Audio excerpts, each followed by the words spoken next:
সে কতক্ষণ স্তব্ধ হয়ে পড়ে রইল। একটু পরে স্থির হতে দুই হাত গভীর মমতায় তাসনুবাকে আগলে নিল। চারপাশ দেখে কিছু সময়ের জন্য হেলমেটটা খুলল। তারপর তাসনুবার কপালে একটা ছোট্ট চুমু খেয়ে বলল, চুপ থাক তাস, এখনই ধরা খাইয়ে দিস না আমায়। আমার এখন একটা কাজ বাকি আছে, প্লিজ ততদিন চুপ থাক, আই বেগ। তাসনুবা মুচকি হেসে সেই দিক দেখছিল। আদি কপাল কুঁচকে বলল, অদ্ভুত তো, তুমি এমন হাসছো কেন? একটু আগেই তো কাঁদছিলে। তাসনুবা সাথে সাথে হাসি থামে না, বরং আরও কিছুক্ষণ দুই ঠোঁটে সেই হাসি ধরে রেখে জবাব দেয়, হাসছি কারণ এখন আমার মন ভালো হয়েছে। তোমার কোনো সমস্যা? না, আমার কোনো সমস্যা না, তুমি খুশি হলে আমিও খুশি। তাসনুবা বিনিময়ে আরও ঝকঝকে একগাল হাসি উপহার দেয়। তার আজ মন ভীষণ ভালো।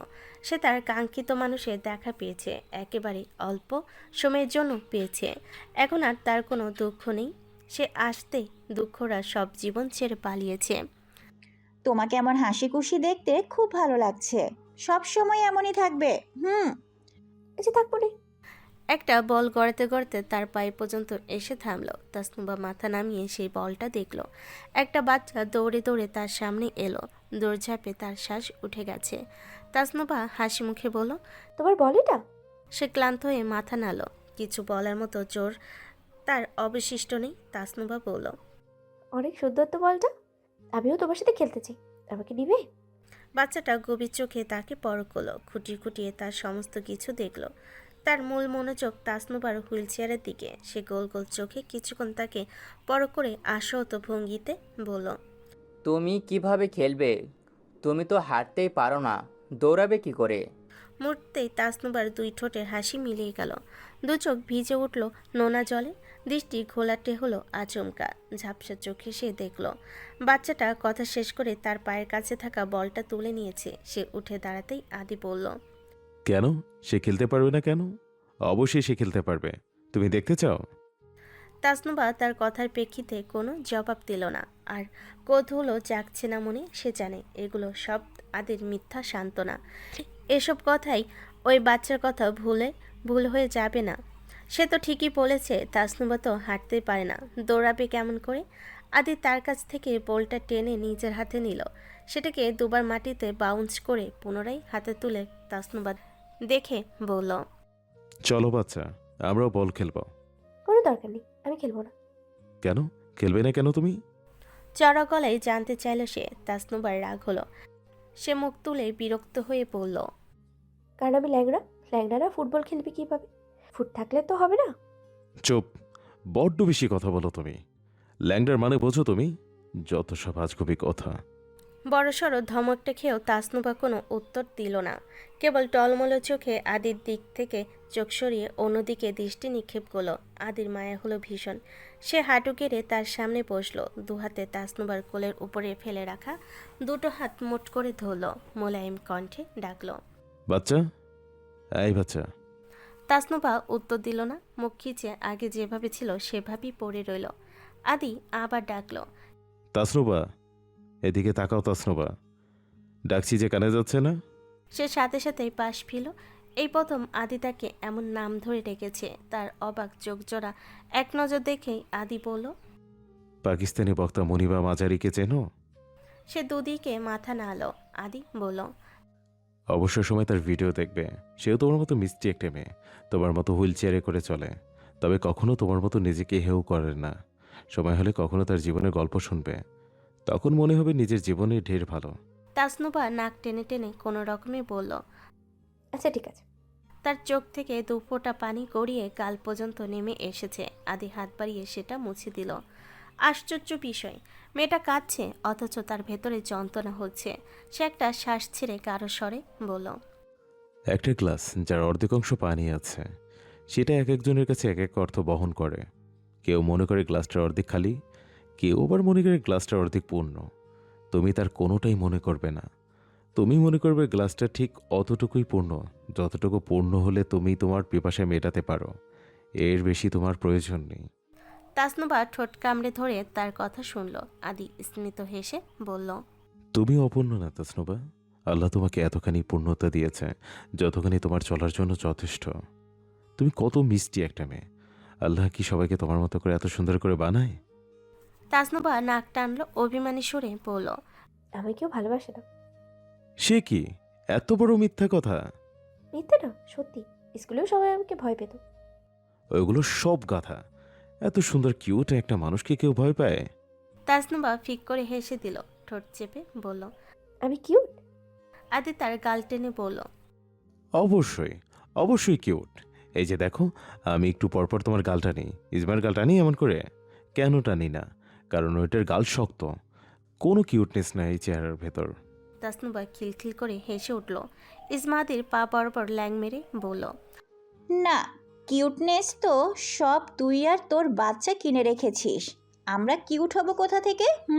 Yes, I do agree with this. Cute মানেই আমরা, আমরা মানেই কিউট।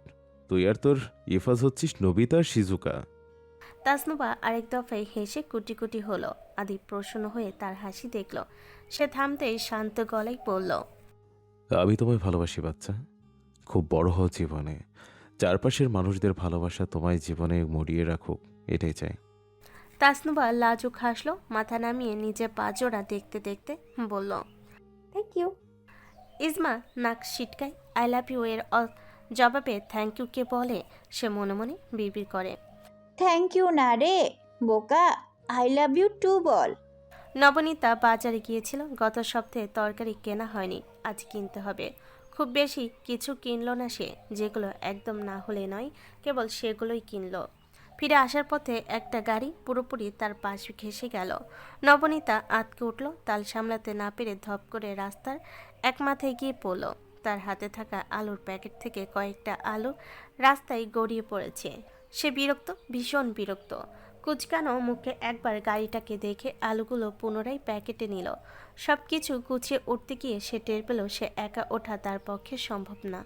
এক হাতে এতগুলো ব্যাগ নিয়ে সে নিচ থেকে উঠে দাঁড়াতে পারবে না। তখনই একটি বাইক তার থেকে একটু সামনে গিয়ে দাঁড়ালো। বাইকে থাকা ব্যক্তিটা গা ঝাড়তে ঝাড়তে তার দিকে এগিয়ে এলো, এসে খপ করে তার এক হাতের কবজি চেপে ধরল। নবনীতা বিষম খেলো। এমন অনুমতি না নিয়ে কেউ কাউকে ছই একটানে লোকটা তাকে তুলে দাঁড় করলো। তারপর মাটির দিকে ঝুঁকে তার ব্যাগটা তুলে তার হাতে দিল। নবনীতা শুরুতেই খানিকটা অন্যমনস্ক ছিল, কিন্তু হঠাৎই তার চোখ পড়ল তার হেলমেটের আবৃত মুখের উপর। মুহূর্তে ইন্দ্রিয় সূচক সচেতন হলো তার। ঝড়ের আগে প্রকৃতি যেমন থমথমে রূপ ধারণ করে, এমনি থমথমে মুখে সে তার সামনে দাঁড়ালো। লোকটাকে দেখল, এমন শরীরের গঠন, এমন হেলমেট দিয়ে আড়াল করে রাখা মুখ, এই জোড়ালো হাতের বন্ধন, এগুলো তো নতুন কিছু না। নবনীতা এসবের সাথে পূর্ব পরিচিত। শুধু একজনই তো আছে এই পৃথিবীতে যে তাকে এমন অবলীলায় যখন খুশি তখন ছুঁয়ে দিতে পারে। সে নিষ্পলক চোখ সামনে দেখতে দেখতে কাপা কণ্ঠে বলল, আপনি কি? বলে সে আর অপেক্ষা করল না, এক হাত বাড়িয়ে লোকটার হেলমেট স্পর্শ করতে চাইল। সাথে সাথে এক ছাড়ে নবনীতার হাত সরিয়ে দিল সে। তার সাথে নিচের দূরত্ব বাড়িয়ে দূরত্ব বাইকে চেপে বসলো সে। আর এক মুহূর্ত এখানে থাকা যাবে না। নিজের আবেগের ঠেলায় সে বারবার ধরা খাচ্ছে। প্রথমে তাস, এখন এই পড়ি। এই মেয়েগুলো এত অদ্ভুত কেন? অবয় দেখেই তারা তাকে চিনে ফেলছে কেমন করে? না, আর এখান থেকে আবেগ বাড়ানোর প্রশ্রয় দেওয়া যাবে না। তার মূল কাজ এখনও শেষ হয়নি। সে কাজ করার আগে সে যে বেঁচে আছে এই কথা এখনই কাউকে জানতে দেওয়া যাবে না। সে দ্রুত বাইক স্টার্ট দেয়। নবনীতা চমকে উঠে তার দিকে ঘুরে দাঁড়ালো, গলা স্বর চওড়া করে বলল, প্লিজ যাবেন না, দাঁড়ান আপনি, আমি আপনার মুখ দেখতে চাই। সে থামলো না, উল্টো স্পিড বাড়িয়ে উল্কার বেগে বাইকটাকে উড়িয়ে নিয়ে গেল। পেছন থেকে নবনীতার আওয়াজ ক্ষীণ হতে হতে একসময় হাওয়ায় মিলিয়ে গেল। সে টের পেল মেয়েটা প্রাণপণ ছুটছে তার বাইকের পেছনে। প্রচণ্ড রাগে তার জল শক্ত হয়। সে দাঁত কিরমির করে বলল, এবার যদি আরেকটা উষ্টা খাস তো আর সেদে সেদে তোকে তুলতেও যাব না, রাস্তায় পড়ে থাক বেয়াদব। সে বাইক থামালো একেবারে সুভাষ মিত্র লেনে এসে। খুবই আটসাট একটা গলি, চারপাশে বাড়িগুলো দেওয়ালে রং খসে খসে পড়েছে। কেমন ছেঁচেতে একটা এলাকা। সামনে একটা চাপকল আছে, সেখান থেকে দিনের একটা সময় ওয়াসার পানি পাওয়া যায়। সে আর চোখে চারিদিকে দেখতে দেখতে একেবারে পূর্ব দিকের বাড়িটির দরজা ধাক্কায়। দুইবার করাঘাত করতে প্রভাতী ছুটে এসে দরজা খুলল। তাকে দেখতেই বলল, এত দ্রুত চলে এসেছো? সে হেলমেটটা খুলে একটা পাশে রাখলো। হাত পা ছড়িয়ে মেঝেতে বিছিয়ে রাখা তোষকে বসতে বসতে বলল। বাইরে গেলেই ধরা পড়ে যাচ্ছি, তাই আপাতত এখানেই ঠিক আছে। প্রভাতী একটা লেবু কেটে সেটা গ্লাসের উপর ধরে চাপতে চাপতে বলল। তো তুমি এমন লুকিয়ে আছো কেন?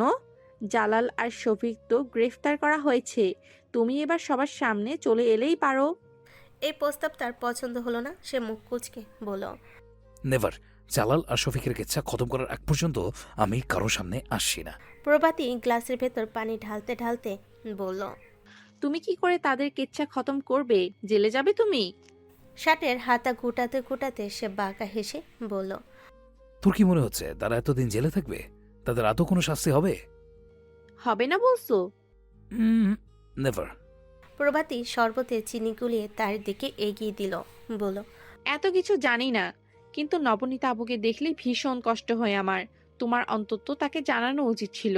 পুরোটা শরবত একটানে শেষ করে সে ঘন ঘন দুবার শ্বাস ছাড়ল। ভারী গলায় বলল। কোনো প্রয়োজন নেই। তার সাথে কথা বললেই আমি বাকিদের নজরে আসবো। আমার ফ্যামিলি মেম্বারদের উপর এমনিতেই 24 ঘন্টা মানুষের নজর থাকে। সে হাঁসফাঁস করতে করতে শার্টের একটা বোতাম খুলল। প্রচণ্ড ক্লান্ত গলায় বলল। স্ট্যান্ড ফ্যানটা চালু কর প্রভা, গরমে মরে যাচ্ছি।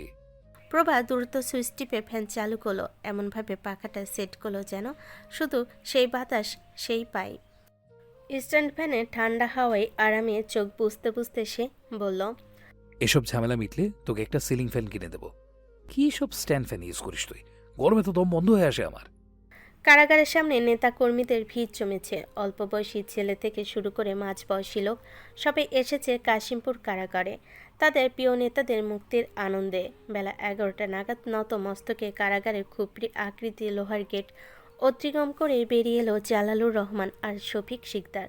সঙ্গে সঙ্গে দলের নেতাকর্মীরা সব তাদের ঘিরে ধরল। ফুলের মালা পরিয়ে বরণ করে নিল তাদের প্রিয় নেতাদের। শফিক আর জালালের জামিন মঞ্জুর হয়েছে। আদালত তাদের জামিন মঞ্জুর করেছে। এত স্বাক্ষর প্রমাণের পরও তাদের মুক্তি হয়েছে। হবে নাই বা কেন? তারা ক্ষমতাসীন দলের নেতা, তাদের দল ক্ষমতায় বসে আছে। স্বাক্ষর প্রমাণ আর তথাকথিত বিচার ব্যবস্থার ধরাই পড়াও করে তারা। একটা মানুষকে নির্মমভাবে হত্যা করার পরও বেশ ঢাকঢোল পিটিয়ে বরণ করা হলো জালাল আর শফিককে।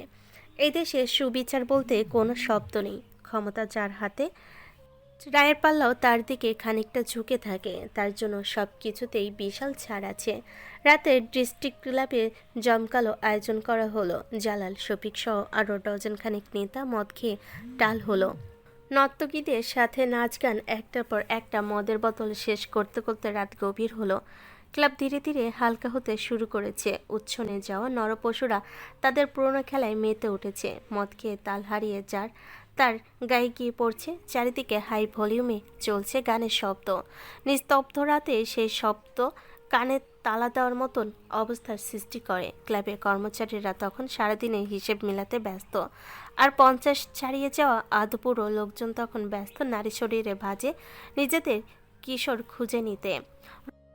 Room number 223। 3বারের মতো হুইস্কি গলগদ্ধকরণ করে জালালুর রহমান তখন ঢুলছিলেন। এলোমেলো কদম এক্ষুনি পড়ে যাবে যাবে করে পরে আর পড়ল না। তার ঘরে একেবারের মাঝটাই দাঁড়িয়ে আছে একটি নারিকায়। জালালুর রহমান জিভ দিয়ে ঠোঁট ভেজান।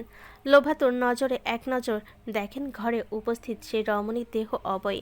শরীরে নিষিদ্ধ বাসনা জেগে ওঠে। সেই বাসনা ছড়িয়ে পড়ে সমগ্র গাত্রে, শিরা থেকে উপশিরায়, ধমনী থেকে কৈশিক জালিকায়। নিজের পুরনো নেশায় মত্ত হওয়ার অভিপ্রায়ে জালাল প্রায় এক পা করে তার দিকে এগিয়ে গেলেন। কামুক বাসনা পূরণের নিমিত্তে হাত বাড়িয়ে শক্ত করে টেনে ধরলেন মেয়েটার হাত। সহসা মাথার উপর চাপানো ঘোমটা ফেলে সরাসরি তার দিকে চোখ তুলে তাকালো মেয়েটি। জালালুর রহমান সেই অগ্নিশিখার ন্যায় জলজল করতে থাকা নেত্রের যুগল দেখে থমকে গেলেন। তার চোখে ক্রোধ আর অগ্নি স্ফুলিঙ্গ ঠিকরে ঠিকরে পড়ছিল। সেই আগুনে লেহলিয়ান শিকায় ভস্ম হলেন জালালুর রহমান।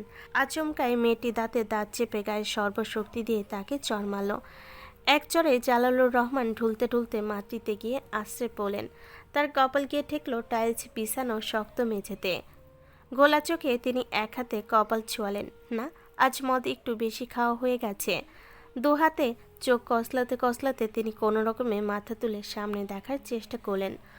প্রথমে দরজায় নখ ঘোরানোর শব্দ হলো। তারপর খটখট শব্দে মূল দরজা খুলে গেল। বুট জুতা পরিহিত পাজোড়া ঠকঠক শব্দ করে ভেতরে প্রবেশ করলো।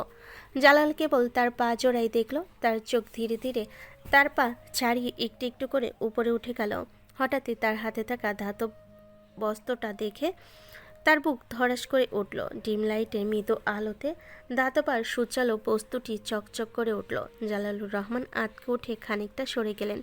ফ্লোরে হামাগুড়ি দিয়ে কিছুটা পিছিয়ে যেতে লাগলেন। ছেলেটা নির্বাক হয়ে সামান্য ঝুঁকল। একবার জালালের রক্তশূন্য নীল হয়ে যাও মুখটা, আর একবার নিজের হাতে থাকা ধারালো ছুরিটা গভীরভাবে দেখল। জালাল থরথর করে কাঁপতে থাকা শরীরে কিঞ্চিত শক্তি জুগিয়ে বলল, এই তুই কে? সে আরও সামান্য ঝুঁকল। নিয়ন আলোয় ডুবে থাকা নিস্তব্ধ ঘরটাই সমস্ত নীরবতা চাপিয়ে গম্ভীর হাসকি স্বরে বলল, আমি তোর চম। প্রাণ প্রিয় প্রিয়তম, আকাশের ঠিকানায় এটা আমার 128তম চিঠি। যেই চিঠি হয়তো কোনো দিনই তার প্রাপকের কাছে পৌঁছবে না। তবু আমি লিখি, রোজ রোজ লিখি, কারণ আমার আর মনের কথা ব্যক্ত করার মতো জায়গা নেই।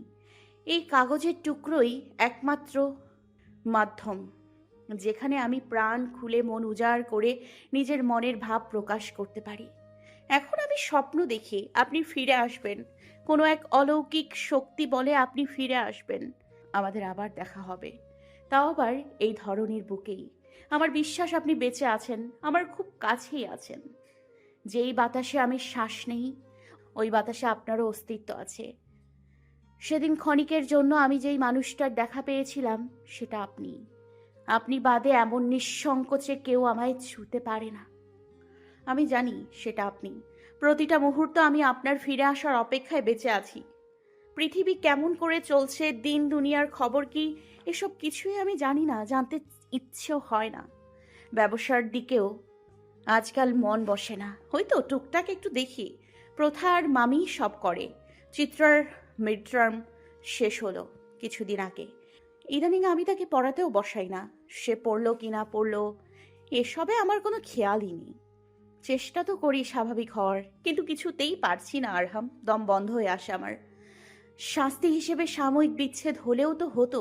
এমন অনন্তকালের বিচ্ছেদ যন্ত্রণা কেন সহ্য করতে হচ্ছে আমায়? এই কিছুদিন আগে একটা ঘটনা ঘটেছে। ডিস্ট্রিক্ট ক্লাবে শফিক আর রহমানের লাশ পাওয়া গেছে। পুরো ঘটনা আমি বিস্তারিত জানি না। ওয়াজিদ ভাইয়া ফোন দিয়েছিল, কিন্তু আমি মন দিয়ে শুনিনি। আমি ইদানিং কোনো কিছুতেই মনোযোগ দিতে পারি না।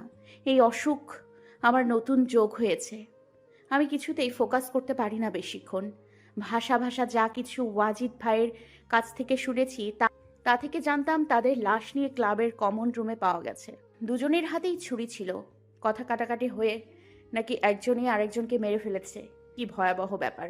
ওয়াজিদ ভাইয়া বলল লাশগুলোর দিকে নাকি তাকানো যাচ্ছিল না, এত জঘন্যভাবে মেরেছে একজন আরেকজনকে। বিষয়টা দুঃখজনক, কিন্তু আমি শাস্তি পেয়েছি, ভীষণ শাস্তি পেয়েছি। এদের এমন মৃত্যুই প্রাপ্য।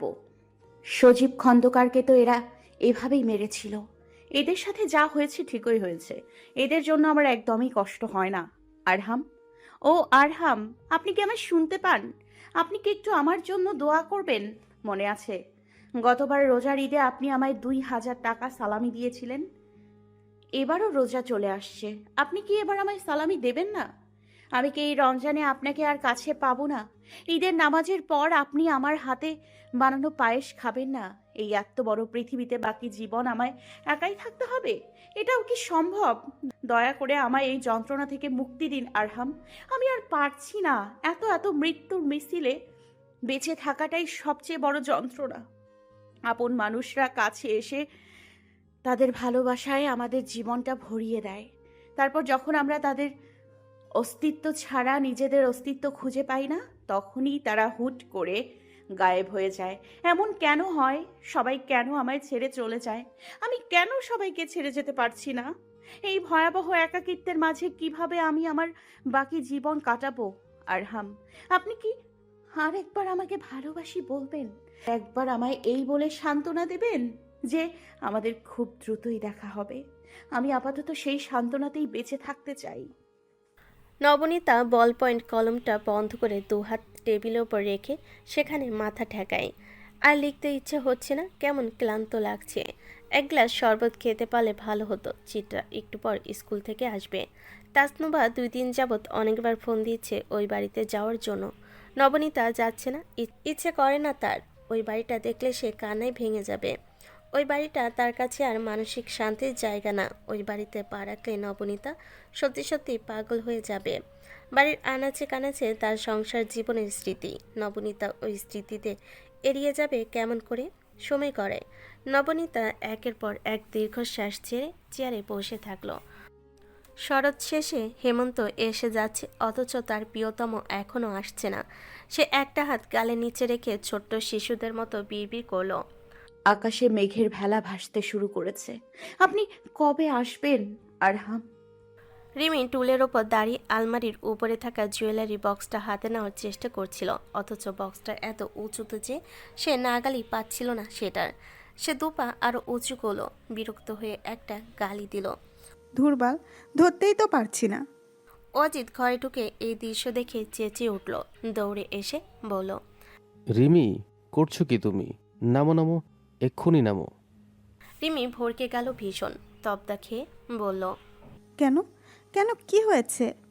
অজিত সেই কথাই জবাব দিল না। শক্ত করে তার একটা হাত চেপে ধরে ব্যস্ত গলায় বলল, প্রশ্ন পরে করবে, এখন নামো এখান থেকে। রিমি বিচলিত হয়ে ওয়াজিদের হাত ধরে নেমে এলো। কপাল কুঁচকে বলল, সমস্যা কি? এমন অদ্ভুত আচরণ করছেন কেন? কি?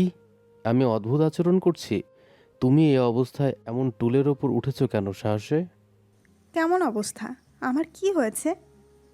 অজিত মুখ হা করে উপনিস তাকে দেখে, তারপর ডান হাতের তর্জনী আঙ্গুল দিয়ে তার পেট বরাবর আলতো করে চাপ দিয়ে বলে, তোমার কি হয়েছে জানো না? এই যে এটার কথা বলছি, কি সবসময় ভুলে যাও? এটা তো সিরিয়াস কিছু না, আমি সাবধানেই সব কাজ করি। অজিত থমথমে মুখে কয়েক সেকেন্ড তাকে দেখল, তারপর দুহাত জোর করে মাথায় নামিয়ে বলল, থাক, হয়েছে, অনেক সাবধান তুমি। সেটা আমার চেয়ে ভালো আর কে জানে। দয়া করে আর এসবে উঠতে যাবে না। আল্লাহ, কত বড় সাহস এই মেয়ের। শিলা আনারের রস ভর্তি গ্লাস হাতে ঘরে ঢুকতে ঢুকতে বলেন। কি হয়েছে? কি নিয়ে সমস্যা হচ্ছে? অজিত যেন তাকে দেখতেই নতুন করে শক্তি পেল। সে কণ্ঠ চওড়া করে বলল, মা জানো, রিমে আজ একা ঘরে টুলের ওপরে উঠে জিনিস নামানোর চেষ্টা করছিল। মিসেস শিলা চোখ বড় বড় করে বলেন, কি? এই অবস্থায় সে তুলে উঠেছে? হ্যাঁ, চিন্তা করো একবার। শিলা কপালে হাত রাখলেন, বিস্মিত ভঙ্গিতে বললেন, আল্লাহ, এত সাহস তোমার রিমি! যদি পড়ে যেতে? রিমি কপাল চাপড়ায় আশত আর ক্লান্ত গলায় উত্তর দেয়, এত ভয় পাওয়ার কি আছে এটাতে? তো ভয় পাবো না? না, পাবে না। এটা খুব নর্মাল। তোমরা এমন আচরণ করো না যে আমার মনে হয় এই দুনিয়াতেই আমি প্রথম মা হচ্ছি। এর আগে সবার বাচ্চা আকাশ থেকে পড়তো। বাকিদেরটা জানি না, তবে আমাদের ঘরে তুমি প্রথম মা হচ্ছ। তো আপনি হননি মা? শিলা মৃদু হেসে তার এক গালে হাত রেখে বলেন, আমার হিসেব আলাদা। তুমি বাচ্চা মেয়ে, তোমাকে একটু বেশি যত্নে রাখতে হবে। হাতে থাকা আনারের রস পুরোটা রিমিকে খাইয়ে তবে দম নিলেন শিলা। সে পুরোটা শেষ করতেই তিনি খালি গ্লাস হাতে নিয়ে তড়িঘড়ি করে ঘর থেকে বেরিয়ে গেলেন। চুলায় যে তরকারি বসানো, এই কথা তার এখন মনে পড়ছে। তিনি যেতেই ওয়াজিদ রিমির পাশ ঘেঁষে বসল। রিমি ক্লান্ত হয়ে একটা দীর্ঘশ্বাস ছেড়ে বলল, আর ভালো লাগে না, বড্ড ভার ভার লাগে শরীর। সে তার মাথাটা ওয়াজিদের কাঁধে ফেল, শ্বাস টেনে বলল, আপনি জানেন, আমার হাত পা ফুলে যাচ্ছে, বড্ড কুৎসিত হয়ে যাচ্ছি আমি আজকাল। ওয়াজিদের কথাটা পছন্দ হয়নি তেমন। সে চোখ গরম করে পাশ ফিরে বলল, কি কি হয়েছে তুমি? কুৎসিত কুৎসিত আগলি হয়েছি আমি, পেত্তিনিতের মতো দেখায় আমাকে। অজিত একটা ভয়ঙ্কর কাজ করলো। রিমি থামতে সে খানিকটা এগিয়ে এসে তার ঠোঁটচোরা আঁকড়ে ধরল। রিমি নিঃশ্বাস নেওয়ার পাশাপাশি পলক ফেলাও ভুলে গেল। 1 মিনিটের মতো চুমু খেয়ে অজিত তাকে ছেড়ে দিল। আগে যেখানে বসেছিল সোজা হয়ে আবার সেখানে গিয়ে বসলো। রিমির মুখ তখনও হা। তবদা খেয়ে কতক্ষণ সে সেভাবেই বসে রইল। শেষে দরজার দিকে দেখে আটকে উঠে বলল, আল্লাহ, দরজা খোলা ছিল ওয়াজিদ। তো কি হয়েছে? আরেক বেটার বউকে চুমু খেয়েছি নাকি আমি? নিজেরই তো বউ, সমস্যা কি? একেবারে দায়সারা জবাব রিমি চোখে বিস্ময় কাটে না। সে হতবাক হয়ে নিজের ঠোঁট স্পর্শ করে অস্পষ্ট স্বরে বলে, আপনি ওয়াজিদ? কথায় কথায় মুখ কুঁচকে ফেলা লোকটাই আপনি? অজিত শব্দ করে হেসে ফেল। একবার দরজার দিকে দেখে পুনরায় রিমির অদরে আলতো করে চুমু খেয়ে বলল। জি, আমি সেই ওয়াজিদ। রিমি গোল গোল চোখ করে বলল। আপনি যেমন সেটা আমি বিয়ের আগে একদমই বুঝি নাই। বলতে বলতে লজ্জে সে নিচের দিকে গুটিয়ে নিল। অজিত তার আরও কাছে এসে ফিসফিস করে বলল, কেন কেন? আমি কেমন? খুব বেশি রোমান্টিক? খুব বেশি জ্বালাতন করি তোমাকে? রিমি মাথা নামিয়ে চোখ মুখ খিচে ধরল। মিনমিনে স্বরে বলল, চুপ করুন, আর শুনতে চাই না। কেন শুনতে চাও না? বলো না আমি কেমন? অনেক বেশি গা ঘেঁষা? রোজ রোজ তোমায় জ্বালাতন করি? এই দেখো কত মাস হলো তোমায় একটুও জ্বালাচ্ছি না। রিমি কান ঝাঁঝা করে ওঠে। মনে হচ্ছে এখনই কান থেকে ধোঁয়া বের হবে। সে মাথাটা আরও বেশ নিচু করে বলল, চুপ করুন প্লিজ, দরজা খোলা। মা একটু পরপর আসে, এসব শুনলে কি বিশ্রী একটা ব্যাপার হবে? কেন বিচ্ছিরি ব্যাপার হবে কেন? তাদের সময় কি তারা কম করেছে নাকি? রিমি হা হয়ে তার দিকে তাকালো। মুহূর্তে খিলখিল করে অট্টহাসিতে ফেটে পড়ল। তার হাসি ঝংকার দেওয়ালে দেওয়ালে প্রতিধ্বনিত হলো। সে হাসতে হাসতেই কোনো রকমে বলল, ইস, কি বাজে কথা। সে হাসতে হাসতেই কোনো রকমে বলল। অজিত বিমুগ্ধ নয়নে তার হাসি দেখল। এই হাসি, এই মেয়ে, এই ঘর, এই সংসার সব কিছুই তার চমৎকার লাগে। রোজ রোজ সমস্ত ক্লান্তি শেষে এই ঘরটা তাকে শান্তি দেয়। সে সুখী, অনেক বেশি সুখী। রিমি তাকে জগতের সেরা সুখী হওয়ার সুযোগ করে দিয়েছে। এর বেশি তার আর কিছুই চায় না। রিমি তার বুকে মাথা রেখে ডাকল, ওয়াজিদ শুনছেন? অজিত তার মাথায় হাত বোলাতে বোলাতে জবাব দেয়, বলো। আপনি কি চান আমাদের ছেলে হোক না মেয়ে? যেটাই হোক, আমি চাই যেন ছোট্ট একটা রিমি হোক, আর কিচ্ছু চাই না আমার। শুভ্রানী, তোমার সাথে দেখা করতে কে যেন এসেছে। শুভ্রা মন দিয়ে পড়ছিল। রিতার কণ্ঠ কানে যেতে সে এক লাফে উঠে দাঁড়ালো। খুশিতে গদগদ হয়ে বলল, কে? আমার আপাই? না না, একটা ছেলে আগে একবার এসেছিল বোধ হয়। যা গিয়ে দেখা করে এসো। ছেলে এসেছে? সে কালো রঙের সুতির ওড়না মাথায় পেঁচিয়ে হোস্টেলের নিচে নেমে এলো। সে যা ভেবেছিল তাই। আরিশ এসেছে, পরনে একটা নীল শার্ট। শুভ্রাকে দেখতে সে স্মিত হাসলো। জবাবে শুভ্রাও তাকে একগাল হাসি উপহার দিল। শুভ্রা কাছে এসে বলল, আসসালামু আলাইকুম ভাইয়া, কেমন আছেন? ওয়ালাইকুম আসসালাম শুভ্রা, আমি ভালো আছি। তোমার কি অবস্থা? আমিও ভালো আছি। আরিশ একটু খোঁজখোঁজ করছিল শুরুতে। শেষে সমস্ত জড়তা কাটিয়ে সে তার হাতে থাকা প্যাকেটটা ছিঁড়ে সেখান থেকে হাফ পাউন্ডের একটা ছোট্ট কেক বের করে শুভ্রাকে দেখে বলল, হ্যাপি বার্থডে শুভ্রা, জন্মদিনের অনেক অনেক শুভেচ্ছা তোমায়। সমুদ্রে বিশালাকার ঢেউ তীরে এসে আশ্রে পড়লে যেমন অনুভূতি হয়, শুভ্রার ঠিক তেমনই অনুভূতি হলো। সে ফ্যালফ্যাল চোখে কতক্ষণ আরিশের হাতে থাকা কেকটার দিকে তাকিয়ে রইল। আজ তার জন্মদিন, অথচ এই কথা সে দিব্যি ভুলে গেছে। অন্যান্য সববার আপাই তার জন্মদিনে কেক বানাতো, অথচ এবার আপাই ঠিকমতো নিজের নামই মনে রাখতে পারে না। শুভ্রার জন্মদিন মনে রাখবে কেমন করে? অথচ আরিশ তার জন্মদিন মনে রেখেছে। ঢাকা থেকে এই পর্যন্ত এসেছে তাকে জন্মদিনের শুভেচ্ছা জানাতে। তার চোখ ভরে উঠল। সে দ্রুত মাথা নামিয়ে ভেজা চোখ আড়াল করার চেষ্টা করতে করতে বলল, অনেক ধন্যবাদ আপনাকে। আপনি কি করে জানেন আজ আমার জন্মদিন? ভাবি একবার বলেছিল, তখন মনে রেখেছিলাম। আপনি ঢাকা থেকে এসেছেন? আজ আমার মিট ছিল, ওইটা শেষ করে তারপর আসলাম, তাই একটু দেরি হয়ে গেল। শুভ্রা আর জবাব দিল না। কেবল জন্মদিনের শুভেচ্ছা জানাতে যেই মানুষ পরীক্ষার মাঝে ঢাকা থেকে ময়মনসিংহ ছুটে এসেছে, তাকে শুভ্রা কি বলবে? কি বলে শুভ্রা তার কৃতজ্ঞতা আদায় করবে? আদৌ কি কৃতজ্ঞতা আদায় করা সম্ভব? আরিশ ডান দিকে দেখে বলল, চলো ওইখানে গিয়ে বসি। শুভ্রা পুতুলের মতন তার পিছু পিছু হেঁটে গেল। দুজন চুপচাপ একটা বেঞ্চে গিয়ে বসলো। আরিশ কেক কাটার পর নিজেই শুভ্রাকে খাওয়ালো। খাওয়াতে গিয়ে সে টের পেল মেয়েটা কান্না চেপে রেখেছে। তার দুই চোখ একটু পর পর পানিতে ভরে উঠছে। সে কিছু জানতে চাইল না, শুধু নিচু স্বরে বলল, আবারও জন্মদিনের অনেক অনেক শুভেচ্ছা শুভ্রা, অনেক বড় ডাক্তার হয়ে দোয়া করি। শুভ্রা দাঁত দিয়ে নিচের ঠোঁট কামড়ে ধরল, কোনো রকমে মাথা নেড়ে বুঝালো সে খুব ভালো ডাক্তার হবে। মিনিট 10 বাদে আরিশ উঠে দাঁড়ালো, সামান্য হেসে পরিস্থিতি স্বাভাবিক করে বলল, আমি তাহলে আসি শুভ্রা, নিজের খেয়াল রেখো, পরে কোনোদিন দেখা হবে আবার। মুখে সেই অমায়িক হাসি ধরে রেখে আরিশ সামনের দিকে এগিয়ে গেল। মেয়েটার আজ জন্মদিন, অথচ কেউ তাকে একবার উইশ করলো না। তার জন্য আরিশের মায়া হয়। শুধু কি মায়া, আরিশ জানে এই মেয়েটাকে সে ভালোবাসে। একেবারে নিরীহ, শান্ত আর ঘর কোনো একটা মেয়ে ভালো না বাসার মতো কোনো কিছুই আদৌ পুষ্পিতা নূরের মাঝে নেই।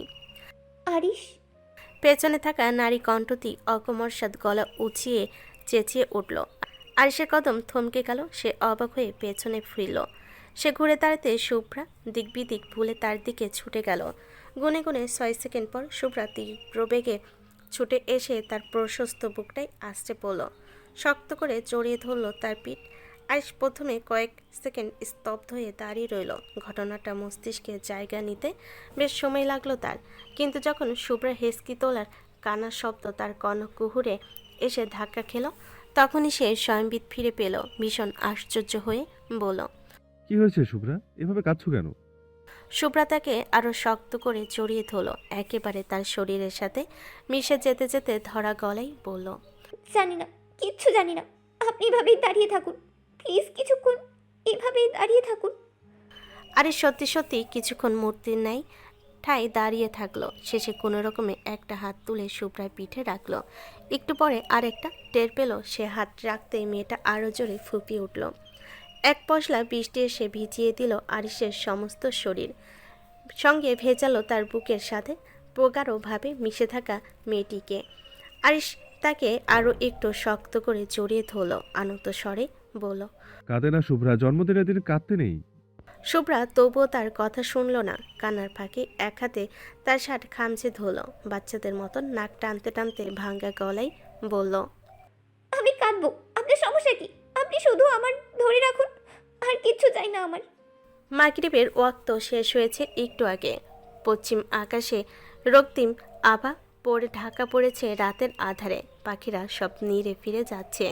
ছানারা অপেক্ষায় আছে তাদের মায়ের ঘরে ফেরার। নবনীতার ট্যাক্সি আজিজ ভিলায় এসে পৌঁছালো রাত 8:30 নাগাদ।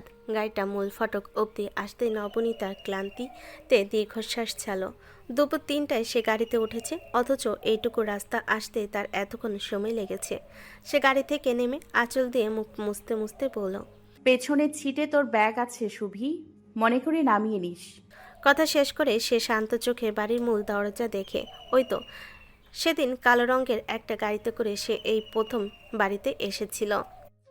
এই চৌকাঠে দাঁড়িয়ে কত কত দিন সে তার কাঙ্ক্ষিত পুরুষের অপেক্ষা করেছিল। নবনীতা দ্রুত চোখ সরিয়ে নিল। সবই এখন স্মৃতি। স্মৃতির জঞ্জালে জড়িয়ে পড়ে সে এখন পরিস্থিতি বাজে করতে চায় না।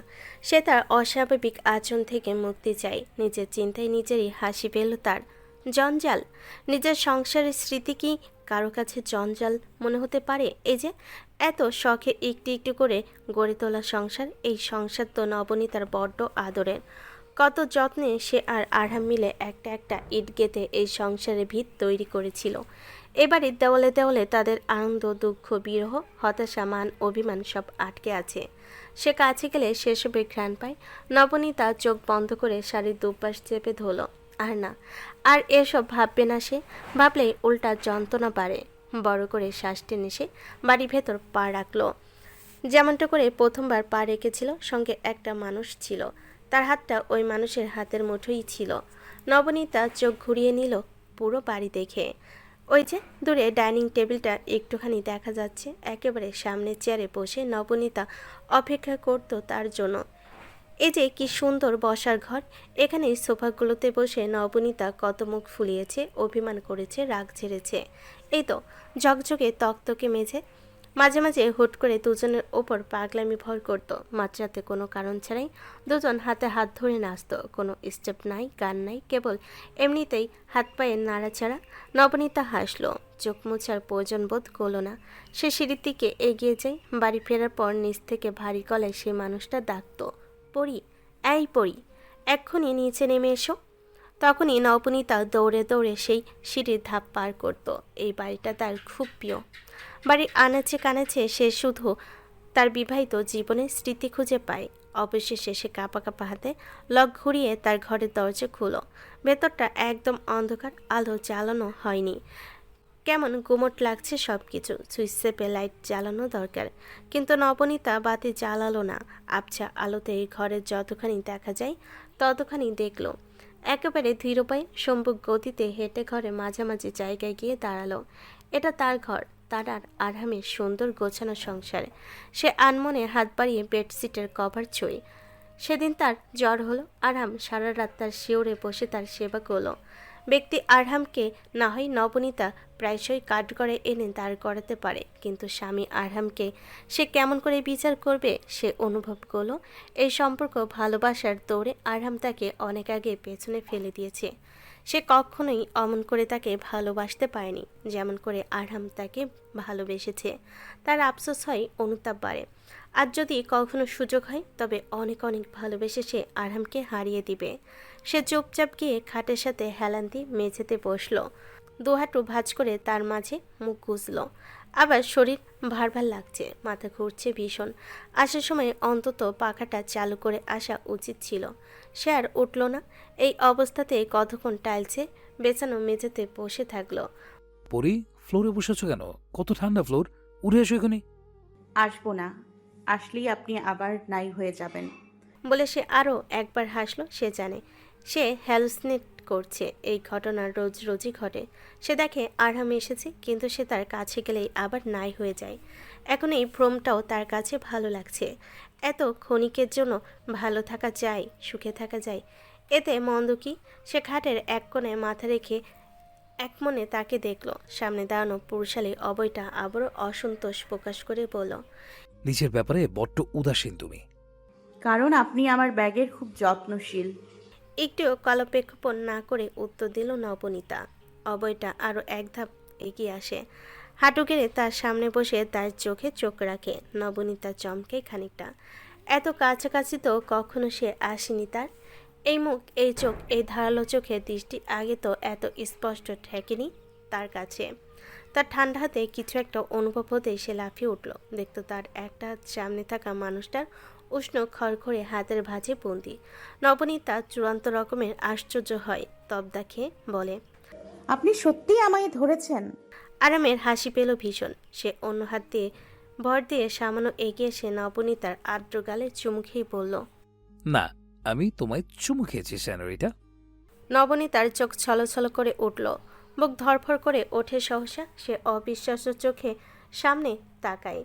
নিশ্চিত হয় তার সামনে থাকা মানুষটা কোনো ভ্রম না, আর সেই মানুষটাই তারই স্বামী আরহাম। নবনীতা আর এক মুহূর্ত দেরি করল না। প্রায় সঙ্গে সঙ্গে ঝাঁপিয়ে পড়ে আরহামকে জড়িয়ে ধরল সে। আরহামের বুকের সাথে এক প্রকার মিশে যেতে যেতে ফুপিয়ে কেঁদে উঠল। আমি জানতাম আপনি আসবেন, আমি জানতাম। আরহাম তার মাথায় হাত বুলায়, পরপর অসংখ্যবার কপালে চুমু খায়। এলোমেলো চুলগুলো খুব যত্নে তার কানের পেছনে গুঁজে দেয়। চাপা কণ্ঠে আদুরে গলায় বলে, তোমায় ভীষণ মিস করেছি মেয়ে। প্রতিদিন তোমার কথা মনে পড়েছে আমার। মনে পড়লে এতদিন সামনে আসেননি কেন?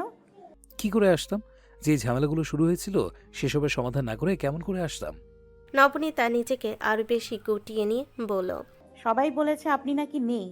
বলতে গিয়ে তার গলা ভেঙে আসে। আরহাম বলল, সবাই বলেছে, আর তুমি বলনি? না, আমি বলিনি। বিশ্বাস তো করেছো। নবনীতা মাথা তুলল। ভেজা চোখে তাকে দেখে হঠাৎই তার চুল টেনে ধরল, চিবিয়ে চিবিয়ে বলল, কি বিশ্রী একটা চিঠি দিয়েছেন আপনি আমাকে। ওইটা পড়ার পর আমার কি করা উচিত ছিল? আরহাম নিজের চুল ছাড়িয়ে নিয়ে একগাল হেসে বলল, সুন্দর ছিল না চিঠিটা? অনেক সময় খরচা করে লিখেছি। সুন্দর না? ঘোড়ার আন্ডা ছিল ওই চিঠি। যত সব আজগুবি কথা।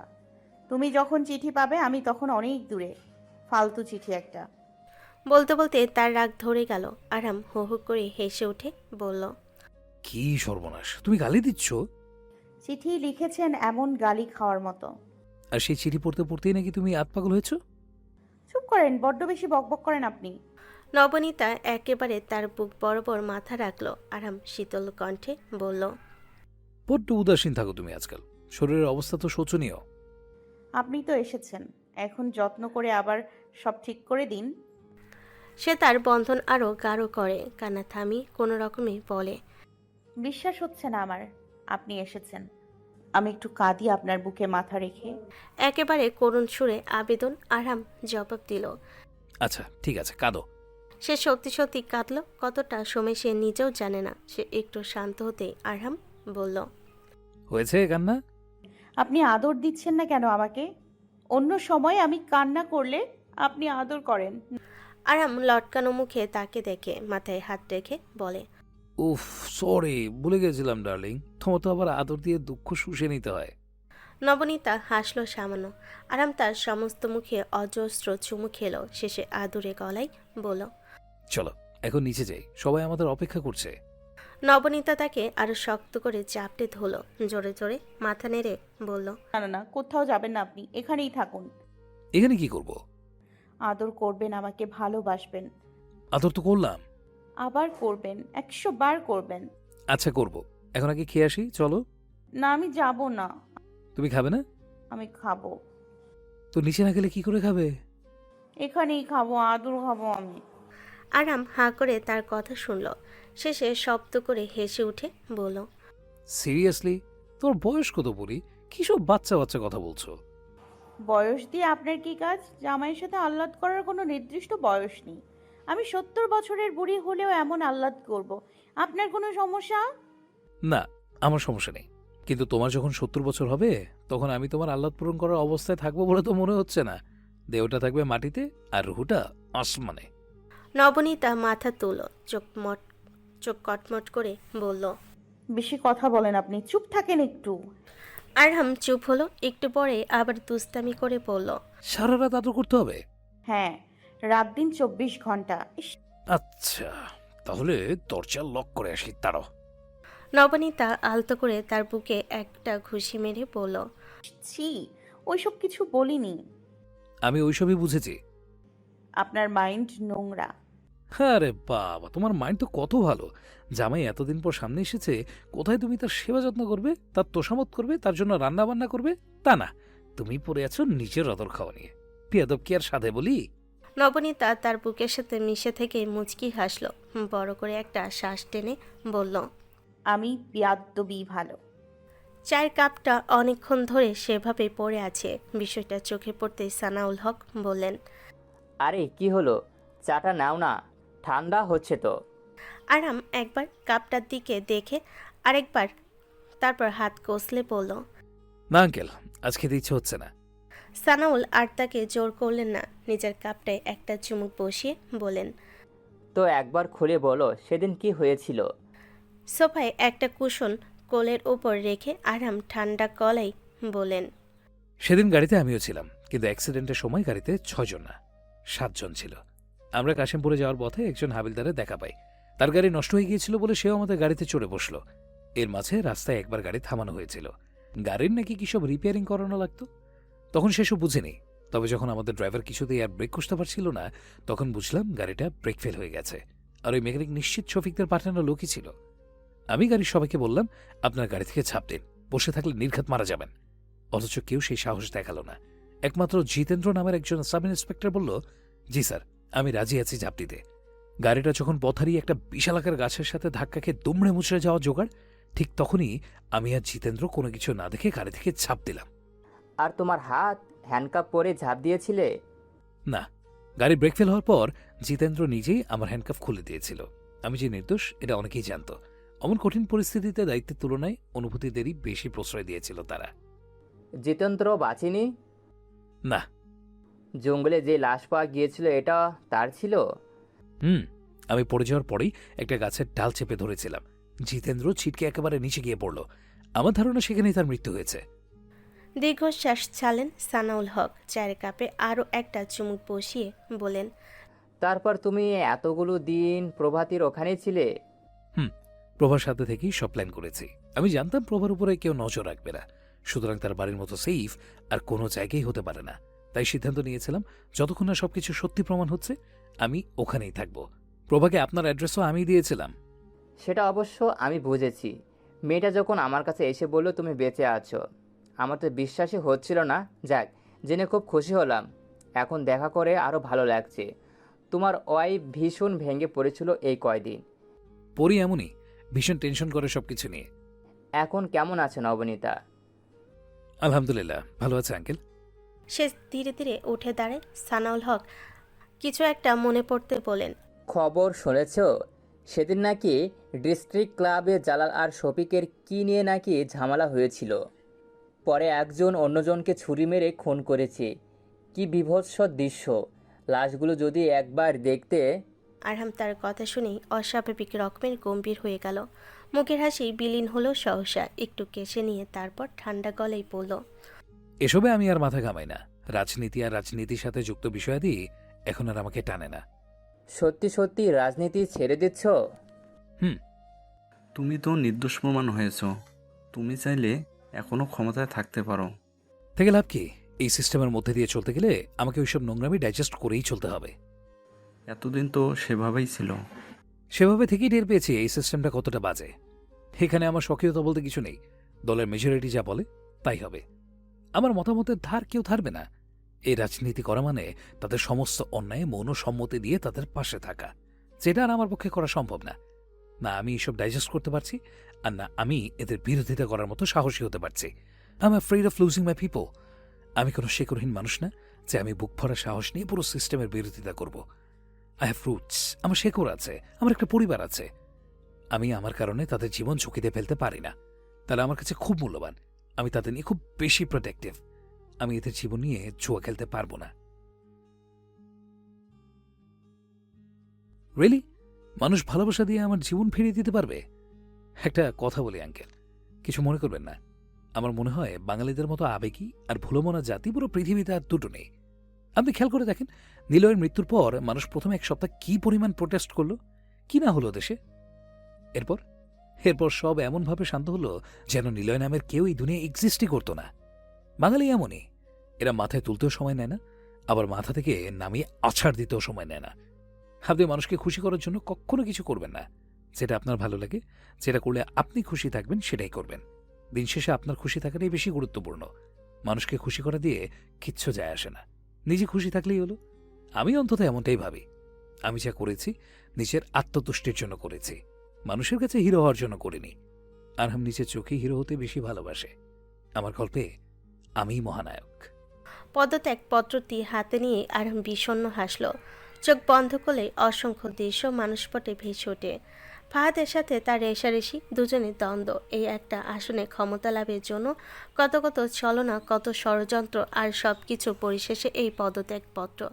শাহরিয়ার আরহাম রাজনৈতিক অঙ্গনে প্রায় বছর 5 মতো সক্রিয় থাকার পর আচমকে সিদ্ধান্ত নিল সে পদত্যাগ করবে।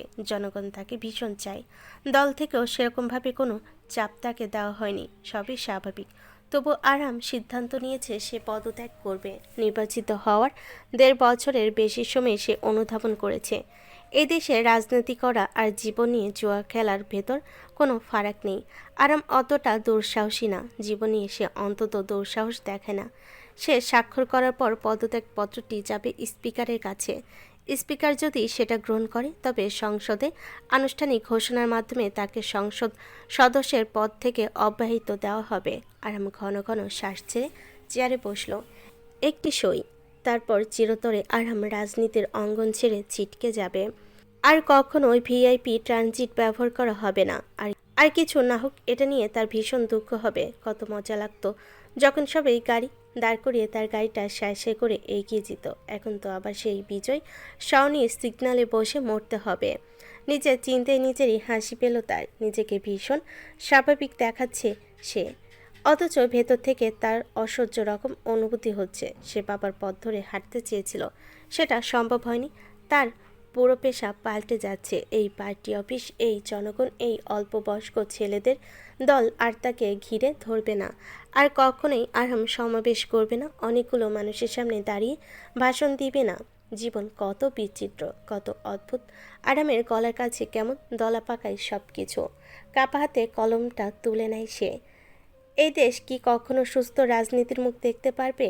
এই খেটে খাওয়া মানুষরা কি কখনো ইনসাফের দেখা পাবে? রাজনীতির ভয়াল থাবায় যাদের প্রাণ উজাড় হয়েছে, তারা কি আর কখনো স্বাভাবিক জীবনে ফিরে আসতে পারবে? আলোচিত সেই সাগররুনি হত্যার 11 বছর শেষেও কি কোনো বিচার হয়েছে? এই যে পৃথিবী থেকে প্রায় 12টা বছর চলে যাচ্ছে, অথচ মেঘকি তার চোখের সামনে তার মা বাবার খুনিতে বিচার কার্য দেখতে পেরেছে। যে দেশ 100 বারের মতো রায় ঘোষণার দিন পেছানো হয়, সে দেশ কি আদৌ ন্যায় বিচার প্রতিষ্ঠা করা সম্ভব? যে দেশে তনুরা ধর্ষণ হওয়ার পরও সেটা স্বাভাবিক মৃত্যুর কাতারে ফেলে দেওয়া হয়, সেই দেশে কি বিচার ব্যবস্থার স্বচ্ছতা আনা সম্ভব? তনু, তকি, আবরার, ফাহাদ এমন অগণিত আত্মার আত্মচিৎকার মিশে থাকা রাষ্ট্রে সুদিন ফেরানো সম্ভব কি? বছরের পর বছর পচতে থাকা সিমেন্ট সিস্টেমে সুবাস ছড়ানো কি 32 বছরের এই যুবকের পক্ষে সম্ভব, নাকি এই পচে যাওয়া সিস্টেমে থাকলে সে নিজেই একসময় কুলসিত হবে? আরাম জানে এই দেশ আদালতের মাধ্যমে ন্যায় বিচার পাওয়া কোনোদিনই সম্ভব না। বেশ জানা আছে তার। এই স্বল্পদিনের রাজনৈতিক জীবনে অনেক কিছুই প্রত্যক্ষ করেছে সে। এই দেশে প্রভাবশালী ব্যক্তিবর্গের বিরুদ্ধে মামলা করাই কঠিন ব্যাপার, বিচার হওয়া তো পরের বিষয়। রাজনীতির যা কিছু আরাম দেখেছে, যতটা বুঝেছে তা থেকে উপলব্ধি করেছে এখানে খুব বেশি ভালো নেতা হওয়ার শর্ত খুব বেশি নির্দয় হওয়া। এসব সস্তা মায়া ভেতরে নিয়ে ভালো নেতা হওয়া যায় না। বিশেষ করে আরামের মতো পরিবারকেন্দ্রিক লোকজনের তো নেতা হওয়ার যোগ্যতাই নেই। আরাম চাইলে ক্ষমতা হাতে রেখে সেটার সদ্ব্যবহার করতে পারে না। সে সরকারের হাতের পুতুল মাত্র। এমনভাবে পুতুল হয়ে থাকার চেয়ে এই লুপহোল থেকে মুক্তি পাওয়াটাই বেশি আনন্দের। কিন্তু তবু এত ভাবনা চিন্তার পরও সই করার সময় আপনা আপনি তার হাত কেঁপে উঠল। সে ঘন ঘন শ্বাস ছেড়ে নিজেকে নিয়ন্ত্রণ করলো। তারপর মন স্থির করে একদম স্বাভাবিকভাবে কাগজে সই করলো। সই করার পরে সে তোফাইলকে দেখে মলিন হাসলো, আক্ষেপ করে বলল, তোফায়েল, আমি আর কোনোদিন পার্টি অফিসে বসবো না। এই তোদেরকে আমি খুব মিস করব। সপ্তাহে একবার বাড়ি আসবি সময় করে। তোরা বাড়ি এলে আমি মিছিমিছি ভণ্ড নেতা সাজবো। নেতা হওয়া আমার খুব বড় শখ। তোফাইল একদম শান্ত হয়ে তার কথা শুনল। সে থামার পরও নিজ থেকে কোনো জবাব দিল না। তার সমস্ত মনোযোগ ভাইয়ের চোখের দিকে, যেই চোখ একটু পরপর নোনা জলে চিকচিক করছে। ভাই প্রাণপণ চেষ্টা করছে নিজের আবেগ নিয়ন্ত্রণ করার, কিন্তু অবাধ্য অনুভূতিরা কিছুতেই নিষেধ মানছে না। আরাম দ্রুত উঠে দাঁড়ালো। এক প্রকার ছুটতে ছুটতে অফিস থেকে বেরিয়ে গেল। এখানে আর এক মুহূর্ত না। বাড়ি গিয়ে সে তার ঘরে এসে ধপ করে নবনীতার কোলে মাথা রাখল। নবনীতা মাত্রই আরশাদকে ঘুম পাড়িয়েছে। আরাম মাথা রাখতে এসে হক চুকিয়ে গেল। অবাক হয়ে বলল, কি ব্যাপার, আপনি হঠাৎ বাড়ি এসেই সাথে সাথে শুয়ে পড়লেন? হাত মুখ ধোবেন না? আরাম সেই প্রশ্নের উত্তর দিল না, কেবল মুখটা আরও বেশি তার শাড়ির কুচির ভাঁজে চেপে ধরে ধরা গলেই বলল, রেজিগনেশন লেটারে সাইন করে দিয়েছি পরি। বলেই কেমন অদ্ভুতভাবে শ্বাস ফেল। নবনীতা নরম হাতে তার মাথায় হাত বোলাতে বোলাতে বলল, আপনার খুব খারাপ লাগছে তাই না? এত বেশি না, ওই আর কি, অনেক দিনের স্মৃতি। শরীর খারাপ করছে নাকি? হাত পা টিপে দিব? সে আর কথা না বাড়িয়ে চুপচাপ তার এলোমেলো চুলে হাত ছোঁয়ায়। আরাম অন্যমনস্ক হয়ে শুনে কতগুলো সময় সে শেষ করেছে রাজনীতির পিছনে। তাসনুবার ইদানিং কেমন অসহ্য অনুভূতি হচ্ছে। সে জানে না কেন এসব হচ্ছে, এসবের প্রতিকার কি সেটাও সে জানে না। শুধু একটু জানে যা কিছু হচ্ছে সেটা স্বাভাবিক না। আদি তাকে ভীষণ স্নেহ করে। এই জীবনে বাড়ি মানুষের পর তাকে সবচেয়ে বেশি গুরুত্ব দিয়েছে আদি। সেই হিসেবে আদির প্রতি তার কৃতজ্ঞতা কিংবা ভালোবাসা থাকতে পারে, এতে মন্দ কিছু নেই।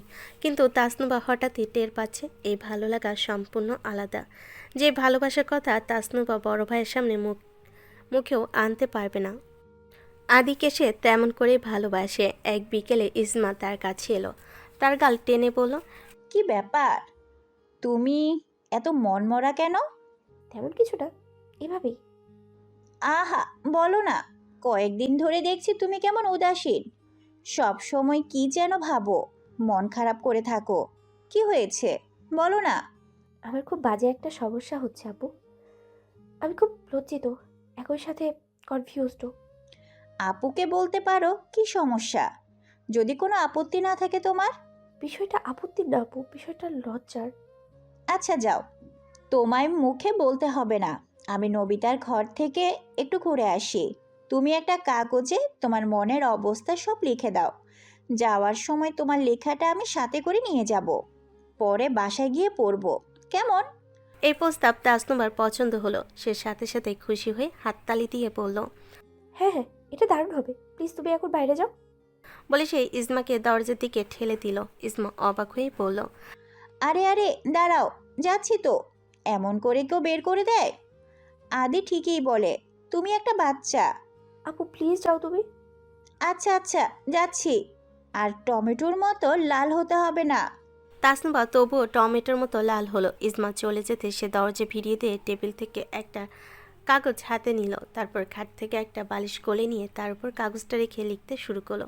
কি লেখা যায়, কি সম্বোধন দেওয়া যায়, কিভাবে শুরু করতে পারে সে। তাসনুবা কলম চালায়। প্রথমে কেমন খচখচ করছিল, কিন্তু একবার শুরু করার পর সে আর থামলো না। লিখে গেল তো লিখেই গেল। সন্ধ্যায় পায়েসের বাটি হাতে তাসনুবার ঘরের সামনে এসে আরাম কপাল কুঁচকায়। দরজা লাগানো কেন? তাসনুবা তো কখনো দরজা বন্ধ করে না। সে এক হাতে দরজা ধাক্কা দেয়। তাস দুবার কোনো সাড়া না পেয়ে বিরক্ত হয়ে দরজার লক ঘোরাতেই আরাম টের পেল দরজা খোলা, কেবল ফিরিয়ে রাখা হয়েছে। সে ভেতরে উকি দিয়ে দেখলো তাসনুবা হুইল চেয়ারে বসে বসে ঘুমোচ্ছে। তার মুখ দিয়ে চক্রান্ত শব্দ বের করে আরাম ঘরে ঢুকলো। মেয়েটা তো উদাসীন কেন? কাউকে ডাকলে তো হতো। এভাবে হুইল চেয়ারে বসে ঝিমুনোর কি দরকার? খাটে আরাম করে শুয়ে গেলেই তো হয়। সে বিরক্তিতে সামনে এগিয়ে যেতে সবার প্রথমে তার চোখ পড়ে তাসনুবার কোলে একটা বালিশ, বালিশের উপর একটা কাগজের অনেকটা অংশ জুড়ে লেখা, বাকিটা এখনও লেখা হয়নি। এর আগে সে ঘুমিয়ে গেছে। আরাম একটানে কাগজটা নিজের হাতে নেয়। প্রথমে সম্বোধন দেখে বুঝে এটা একটা চিঠি, কিন্তু প্রাপক বাড়িতে থাকা অবস্থাতেই তাসনুবা কেন তাকে চিঠি লিখছে সে জানে না। সে আগ্রহ নিয়ে পড়তে শুরু করলো। সেখানে গোটা গোটা অক্ষরে লেখা, ইসমা আপু, তোমাকে কিভাবে সব বলবো জানি না। বলার পর তুমি আমাকে কি ভাববা সেটাও জানি না। তবুও বলছি, আদি ভাইয়াকে আমি ভীষণ পছন্দ করি। এতে অবাক হওয়ার কিছু নেই, তাকে সবাই পছন্দ করে, কিন্তু আমি একটু বেশিই পছন্দ করি। সে যদি তোমার সাথে একদিন দেখা না করে তবে কি তোমার রাগ হয়? কিন্তু আমার হয়। আমার মন খারাপ হয় ভীষণ। সে একদিন আমার সাথে মিষ্টি করে কথা না বললে আমার কেমন অসহ্য লাগে সব। তার প্রতি আমি যা অনুভব করি তা মুখে বলতেও আমার কেমন লজ্জা লজ্জা লাগে। কিন্তু সত্যি এটাই যে আমি এমনটাই অনুভব করি। আপু, সেদিন পার্কে যখন সে আমায় বলল আমি তোমায় ভালোবাসি, তখন অজানা আনন্দে আমার মন ভরে উঠেছিল। জানি সে আমায় স্নেহ করেই কথাটা বলেছে, কিন্তু আমার মন তো এখন আর তার আর আমার ব্যাপারটা স্নেহ হিসেবে দেখে না। সে যখন ওই দিন আমায় বলল আমি মোটেও অক্ষম না, বরং আল্লাহ আমাকে ততটুকুই দিয়েছে যতটুকু আমার প্রয়োজন, সেটা শুনেও না আমার চোখ ছলছল করে উঠেছিল। আমাকে কখনো অমন করে কেউ কোনো দিন বোঝায় নাই, কেউ কখনো এমন করে আমাকে ভালোবাসেনি। হুইল চেয়ারে থাকাকে আমি সবসময় সমাজের কাছে তুচ্ছতাচ্ছিলের বিষয় হিসেবেই দেখেছি। একমাত্র আদি ভাইয়াই এমন একজন মানুষ যে আমার পরিবারের মানুষের মতো আমাকে একেবারে স্বাভাবিক আর পূর্ণাঙ্গ মানুষ হিসেবে দেখে এসেছে। তার সেই আদর স্নেহ পুরোটাই আমার হৃদয়ে জুড়ে আছে। তার মতো আমারও বলতে ইচ্ছে হয় আমিও তোমাকে ভালোবাসি। দয়া করে তুমি এই কথা কাউকে বলো না, হ্যাঁ প্লিজ আপু। ভীষণ ঝামেলা বেঁধে যাবে যদি এই কথা জানাজানি হয়। তবে বড় ভাইয়ের কানে যদি একবারই কথা যায়, না না, আমি আর ভাবতেও পারছি না। বড় ভাই আমাকে জ্যান্ত কবর দিবে, নয়তো কেটে টুকরো টুকরো করে পরিঘরে ভাসিয়ে দিবে, অথবা রান্নাঘরের বটি এনে ডিরেক্ট জবাই করে দিবে। আমি তাকে চিনি। ওয়াজিদ ওটির সামনে পৌঁছেছিল, দুই হাতের আঙ্গুল আড়াআড়ি করে রাখা, মাথাটা নিচের দিকে নোয়ানো। ওটির সামনে থাকা লাল রঙের বাল্বটি তখনও জ্বলছিল। ওয়াজিদের মনে হলো এই বাল্বটা সাধারণ কোনো বাল্ব না। ওয়াজিদের হাসি কান্না সুখ দুঃখ সব কিছুর সাথে এই বাল্বের সম্পর্ক আছে। সে একটা হাত বুকে রেখে তার হৃদস্পন্দন অনুভব করার চেষ্টা করলো। বুক ধড়ফড় করছে ভীষণ। মনে হচ্ছে বুকের ভেতর কেউ ইচ্ছাকৃতভাবে একমন পাথর চাপিয়ে দিয়েছে। সে এলোমেলোভাবে চারপাশে দেখে। শিলা অনেকক্ষণ যাবৎ দোয়া পড়ছে। ওয়াহিদ সাহেব হাঁটাহাঁটি করছেন এই মাথা ওই মাথা। তার চোখে মুখে চিন্তার ছাপ স্পষ্ট। ওয়াজিদ পুনরায় মাথা নামিয়ে নিল। চিন্তায় তো সে নিজেই আদমরা হয়ে যাচ্ছে। রিমিকে ওটিতে নেওয়া হয়েছে। তার ডেট ছিল 3 দিন পরে, কিন্তু হঠাৎই সন্ধ্যার পর তার শরীর অন্য দিনের তুলনায় আরও বেশি খারাপ হয়ে গেল। আধা ঘন্টাতেও যখন কিছুতেই ব্যথা কমল না, তখন সে তাকে দ্রুত হাসপাতালে নিয়ে এসেছে। গাইনোকোলজিস্ট রুমানা পারভিন তার চেক আপ করার পরই ইমার্জেন্সি সিজারের সিদ্ধান্ত নিয়েছে। তার পরপরই মাত্র আধা ঘন্টার ব্যবধানে রিমিকে ওটিতে নেওয়া হয়েছে। সব কিছু এত দ্রুত হয়েছে যে ওয়াজিদ রিমির মা বাবাকেও বিষয়টা জানানোর সময় পায়নি। এই একটু আগে তাদের জানানো হয়েছে, তারা এখনও সম্ভবত রাস্তায়। সবার আগে সেখানে পৌঁছালো আরহাম আর নবনীতা। অজিত তাদের ফোন দিয়েছিল কিছুক্ষণ আগে। খবর পেতেই তারা এক প্রকার ছুটে এখানে এসেছে। তাসনুবার চিঠিটা পড়ার পর আরহাম প্রতিক্রিয়া পর্যন্ত ব্যক্ত করার সময় পেল না। এরই মাঝে আবার রিমির খবর শুনে সব কিছু ফেলে তারা এখানে এসেছে। নবনীতা আসার পরই ওয়াজিদকে দেখে দৌড়ে তার সামনে এলো। ভীষণ অস্থির হয়ে বলল, কি হয়েছে ভাইয়া? ডাক্তার আর কিছু জানায়নি? অজিত মাথা তুলে তার মুখটা এক নজর দেখে পুনরায় মাথা নামিয়ে বলল, না, এখনো কিছু জানায়নি। নবনীতার অস্থিরতা আরও বাড়ল। দুহাত ডলতে ডলতে সে এ মাথা ও মাথা পায়চারি করল। আরহাম তার কাজ চেপে ধরে বলল, বসো, তুমি এমন অস্থির অস্থির করছো কেন? ভয় লাগছে আমার। রিমিকে নিয়ে খুব ভয় হয়। আচ্ছা তুমি বসো, বসে বসে ভয় পাবে না হয়। নবনীতা চোখ কটমট করে তার দিকে তাকালো। হনহন করে সামনে হেঁটে যেতে যেতে বলল, সব সময় ফাইজলামি ভালো লাগে না। সে চুপচাপ একটা সিটে গিয়ে বসলো। আরশাদ হেঁটে হেঁটে আরহামের পাশে এসে দাঁড়ালো। নিজের হাতের মুঠোয় ছোট্ট একটা হাত নিজের জায়গা করে নেওয়ার চেষ্টা করছিল। আরহাম সেটা টের পেতেই দ্রুত নিচে তাকায়। সে তাকাতেই আরশাদ লজ্জা পেয়ে মাথা নামিয়ে নিল। আরহাম মুচকি হাসলো। হাঁটু গেড়ে তার সামনে বসে তার গালে হাত রেখে বলল, কি বাবা, কিছু খাবে? আরশাদ মাথা তুলল না। নত মস্তকেই বাবার কাছে এগিয়ে এসে আস্তে করে তার কাঁধে মাথা রাখল। আরহাম আলতো হাতে তার চুলে বিলি কাটতে কাটতে বলল, বাবারে, আর কোলে নিতে পারবো না। পুরো রাস্তা তুমি আমাকে জ্বালাতন করেছো। আরশাদ তবুও তার গলা জড়িয়ে ধরল। অগত্যা বাধ্য হয়ে আরহাম তাকে কোলে তুলে নেয়। সে কোলে তুলতেই আরশাদ টুপ করে তার গালে একটা চুমু খেলো। মিষ্টি গলাই বলল, থ্যাংক ইউ বাবা, তোমাকে আদল। আরহাম হাসলো। তাকে নিয়ে সামনে হেঁটে যেতে যেতে ভরাট গলাই বলল, এসব মিষ্টি মিষ্টি কথা বলেই তো আমাকে বশ করেছিস, দুষ্টু। সে থামে। আরশাদের দুই গালে মন মতো চুমু খেয়ে বলে, আচ্ছা তুমি কি জানো, তুমি পৃথিবীর প্রথম ছেলে যাকে আমি এত যত্ন করে বড় করছি। এর আগে কোনো ছেলেকে আমি এত আদর করিনি। পরের মতো আমারও বলতে ইচ্ছে করছে, তুমি আমার লক্ষ্মী সোনা বাচ্চা।